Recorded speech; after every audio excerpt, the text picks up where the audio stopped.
Au cinéma, pourquoi la musique est-elle inséparable de l'image? Dès ses premiers pas, en 1895, le cinéma est associé à la musique. En effet, dès le début, des fanfares et des hommes-orchestres jouent à l'extérieur des salles pour attirer les passants.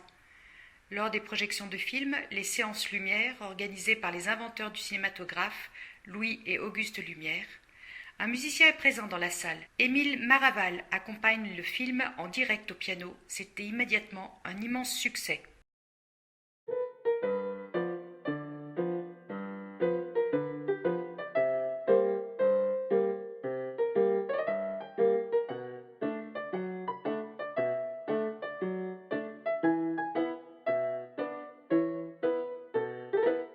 Le pianiste joue en direct, généralement dos à l'écran, jusqu'à 3 ou 4 programmes à la suite. Il improvise dans le noir au fil de la projection, ou alors il joue des airs connus, que cela convienne ou non à l'esprit du film. Il joue surtout pour couvrir le bruit de la caméra.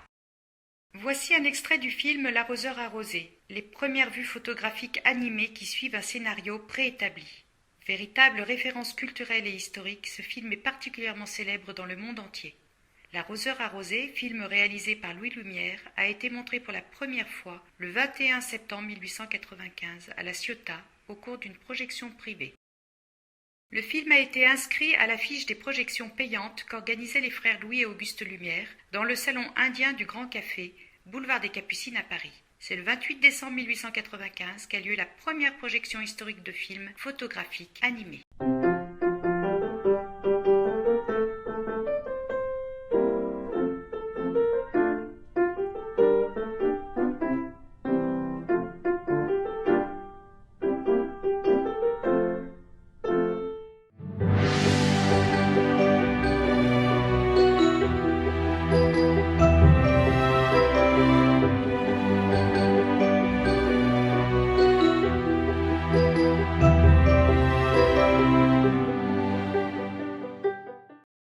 Pour que le spectateur comprenne les événements, il faut que la musique parle pour le personnage. On remplace le piano par un orgue de cinéma, puis par un orchestre.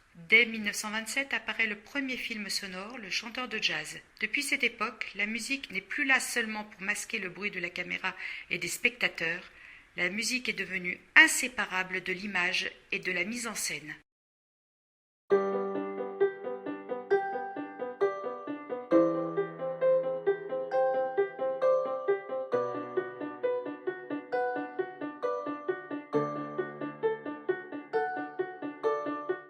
Mammy,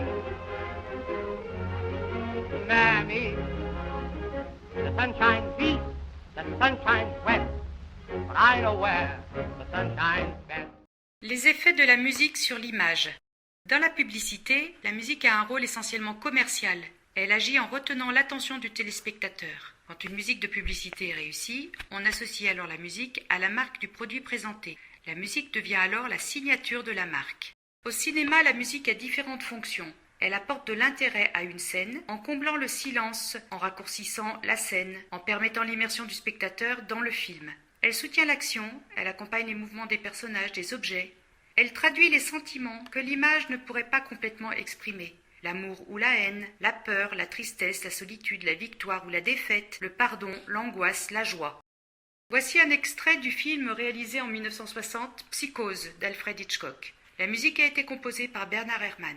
Fatiguée par une longue route, une jeune femme, Marion, s'arrête dans un motel. C'est un hôtel sur le bord de l'autoroute. Alors qu'elle prend sa douche, une silhouette estompée par le rideau et par l'eau jaillissant de la paume de la douche surgit et frappe mortellement Marion à coups de couteau avant de disparaître.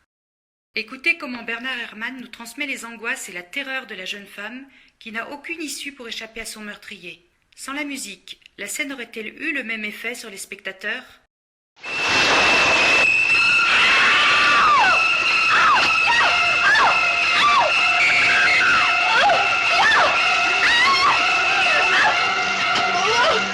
Donc, dans un film, la musique peut appuyer et soutenir un aspect précis du film. Le genre du film, horreur, western, comédie, thriller, le lieu dans lequel se déroule l'action, l'époque, un sentiment précis, une ambiance particulière.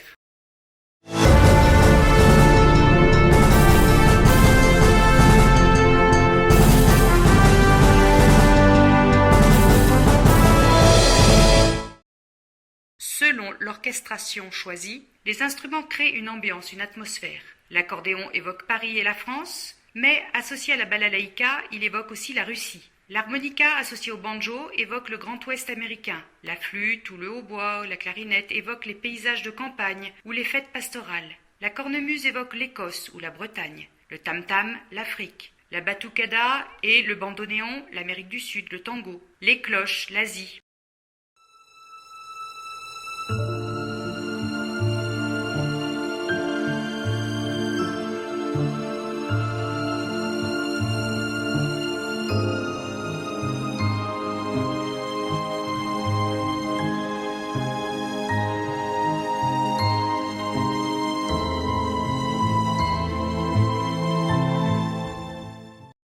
Les instruments peuvent aussi évoquer des sentiments. Les violons en jeu legato, souvent l'amour. Le hautbois, la clarinette, l'harmonica, la solitude. Le piano, le romantisme.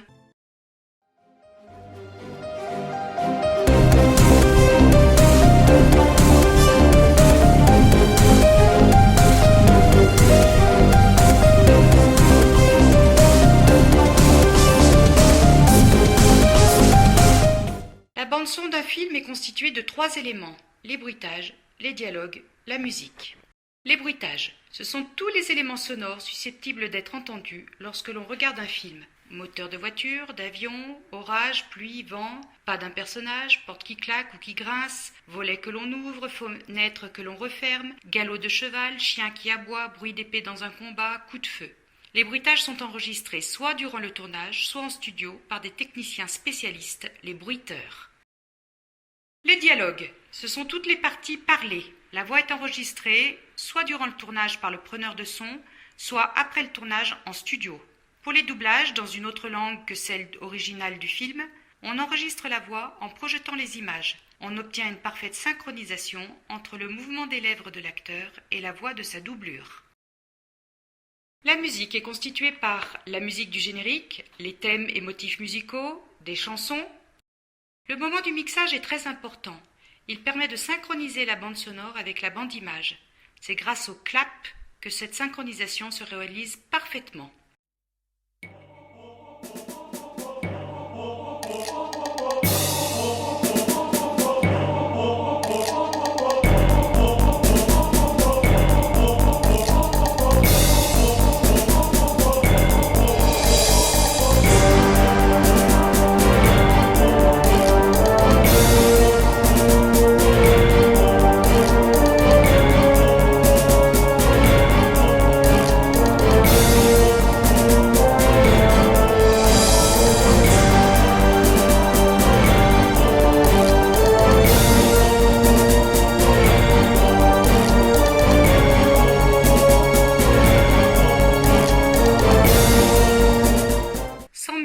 Les images d'un film ne nous apportent aucune émotion. Pour qu'un film ait du sens, les images doivent être appuyées par la bande-son. Ainsi, la musique est indissociable de l'image, de la naissance d'une mélodie jusqu'à sa mise en place sur une image, en une parfaite synchronisation. Ce que je retiens. Le cinéma a été inventé par les frères Louis et Auguste Lumière en 1895. Dès la naissance en 1895, la musique accompagnait les films muets pour mettre le spectateur dans l'ambiance et surtout pour couvrir le bruit de la caméra. Avec l'avènement du film sonore dès 1927, la musique de film devient un moyen de mise en scène. Au cinéma, l'image et le son sont inséparables et indissociables. Le film prend alors le sens voulu par le réalisateur.